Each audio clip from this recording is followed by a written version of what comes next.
Woo! What's good, everybody? Is your boy David again, and I'm back with another video for today. So eto na naman ay from SB19 Liham. So hindi ako nakapag-react sa kanilang lyric video ng Liham, no? Kasi nga lagi kong nakakalimutan, pero narinig ko tong Liham, like very short lang na cover na kinanta at pinerform ni Stel together with singers from GMA, no? Si Jeremiah, si Thea, at saka si Garrett ata yun, if I'm not mistaken, no? So eto, nasa ano sila, Wish USA. Ito po yung Liham live performance ng SB19. So shout out kay Coach Stel, you are doing a great job sa The Voice generation, at saka dito naman sa ating mga boys for congratulations sa inyong successful US and Canada tour. Okay, so punta na tayo, and please do make sure na naka-follow kayo sa aking Facebook page, David Lanyas, and on Instagram, RealDavid_29, and sa aking YouTube. If bago kayo dito, please subscribe, okay? Like and comment. Okay, pasensya na po pag may narinig kayong aso. Yan po si aso namin na nasa labas. Okay, so let's begin. Let's go. And shout out sa Wish for this one.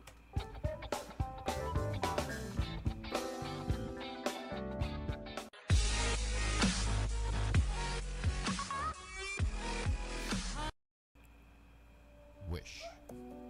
Ang aking mundo ay payapa.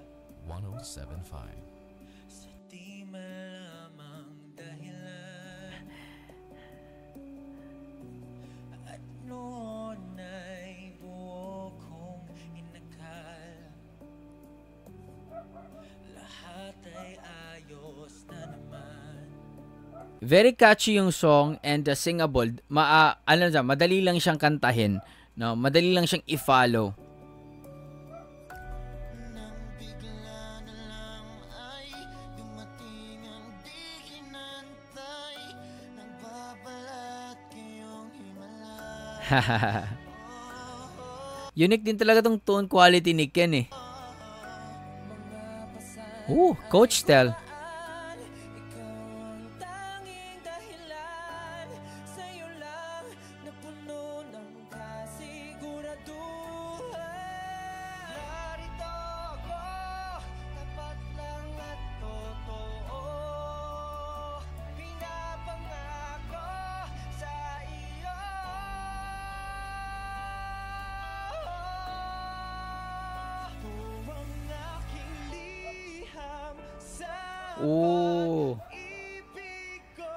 Interesting. Justin yung nag-chorus.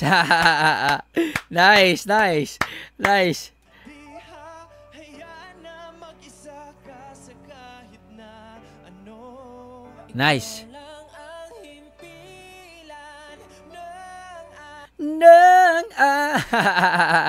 I love that.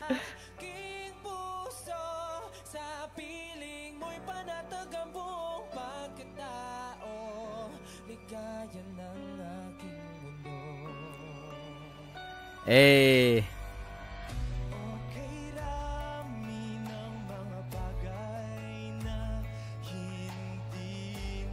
Yung feels ng track ng music, para siyang papunta sa climax, no? Papunta sa ano tawag doon? Sa plot twist ng isang movie. Or papunta doon sa success story, no, ng lead actor ng isang movie. Para siyang pwede siya sa K-drama na yung inaapi-api ng CEO, ganon, no? Tapos biglang bumaliktad yung scenario na naging successful pala yung inaapi-api nila. Ganon yung feeling eh.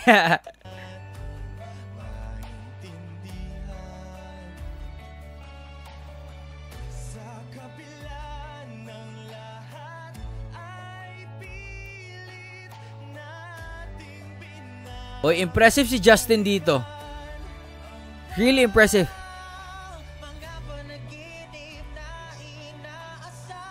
Pablo is always good.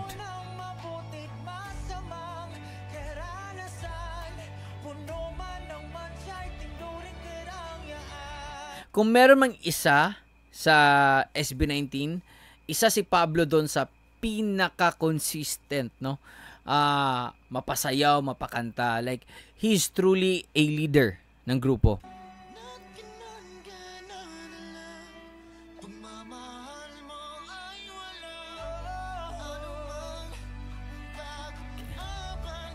Ken has really improved so much.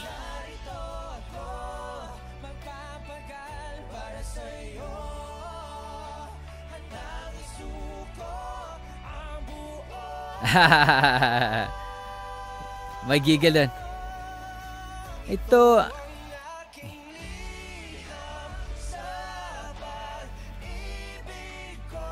I love the fact na binigyan ng part ng chorus part si Josh.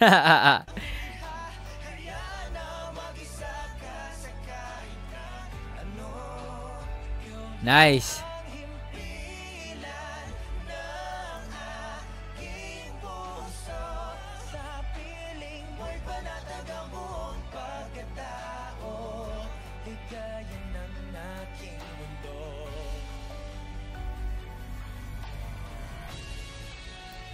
Daming daming tao. Kahit sa USA.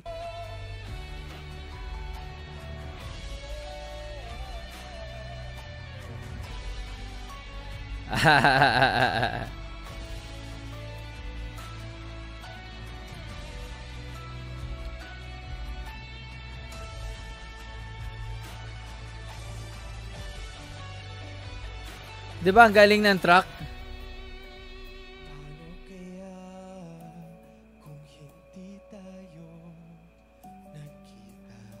Pwede tong OST sa drama. Yung yung paghihigante. Mga ganun. Wish exclusive on Wish 107.5. Nice.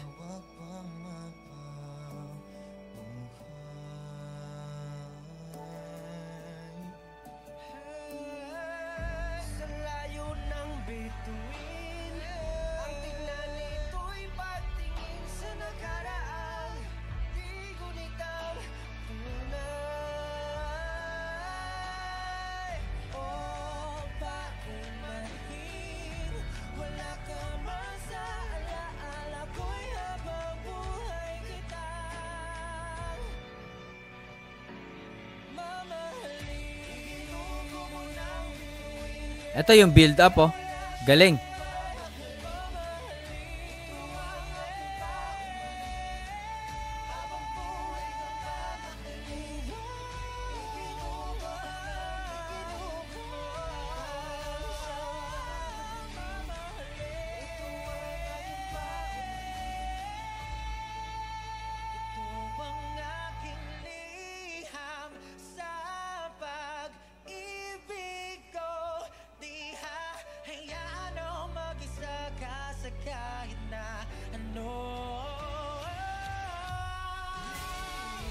Woo! Nice.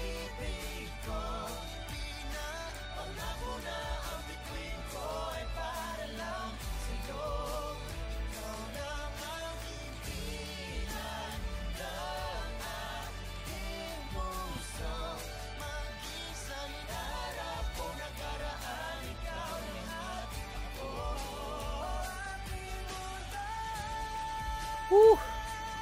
Basic yung high notes.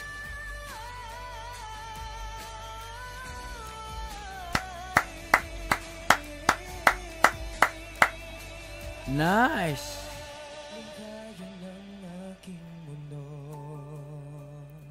Woo. Ay.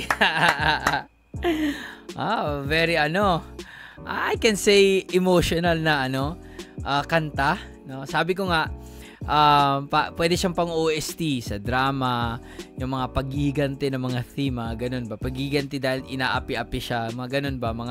May mga plot twist na ganun. And it's actually a very good song, no?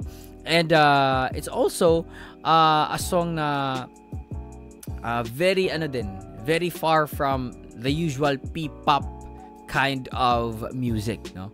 And that's very good thing about SB19 kasi they're always experimenting sa kanilang musicality, kung saan ba talaga sila papatok, kung saan ba talaga sila pwede, no, na pwede nilang market, no, hindi lang sa like yung mga upbeat na mga P-pop songs or mga genre, but they're trying as well up until now, kahit sikat na sila, now they are still trying to explore different genres, different musicality, different yung kinukuha pa rin nila yung kiliti ng ibang tao, na may mga ibang tao na hindi naman talaga fan sa mga P-pop kind of upbeat music, no, pero ito, I believe sa ganitong klaseng music, marami silang makukuwang kiliti, na just like me, no, na talagang very impressed ako sa kantang to, and they all did good, no, as a group. Wonderful job, and again, congratulations to SB19. And again, Coach Tel, shout out to you, kay galingan mo pa sa The Voice Generation, because I always react to The Voice Generation, blind auditions man or whatsoever there is na pwede nating i-react from The Voice Generation going forward sa show. Okay, so that's it. Hope you guys enjoy that one. Peace out, everybody. Much love. Stay safe and God bless you all. Bye. And